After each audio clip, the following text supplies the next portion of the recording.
आज के 22 जुलाई আমরা জয়পুর জেলা টাকার জেলা কনস্টিটিউয়েন্সিতে আমাদের পার্টির ইলেকশনে আমরা ওইখানে ধন্যবাদ র্যালিতে গিয়েছিলাম।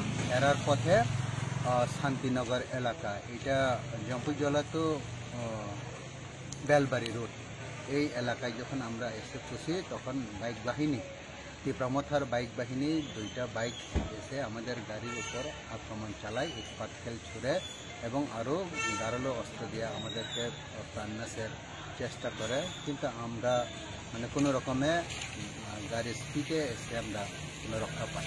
এটার জন্য আমরা আজকে আমাদের সুবিধা পাওয়ার জন্য আমরা আজকে এফআইআর করতে এসেছি। জনজাতি মোর্চার তরফ থেকে আপনারা বিশ্বের সবাই জানেন আমাদের জনজাতি প্রথম মহিলা এই দেশে রাষ্ট্রপতি নির্বাচিত হয়েছেন। এই খুশিতে আমরা জনজাতি মোর্চার তরফ থেকে আজকে জয়পুর জেলা টাকারতলা কনস্টিটিউয়েন্সি এলাকাতে আমরা ধন্যবাদ র্যালি করেছিলাম। ধন্যবাদ র্যালি করার শেষের মাথায় আমাদের মঙ্গলবাবু, উনি আমাদের ভাইস প্রেসিডেন্ট জনজাতি মোর্চার, উনি র্যালি করে যাইবার পথে কিছু দুষ্কৃত বাহিনীরা এসে আমাদের জনজাতি মোর্চার বাহিনীর कार्यकर्ताগুলিতে आया একটু टॉर्चर করছে, पाथर मारा है और बाकी हम लोग का कार्यकर्ता के ऊपर पे टॉर्चर किया।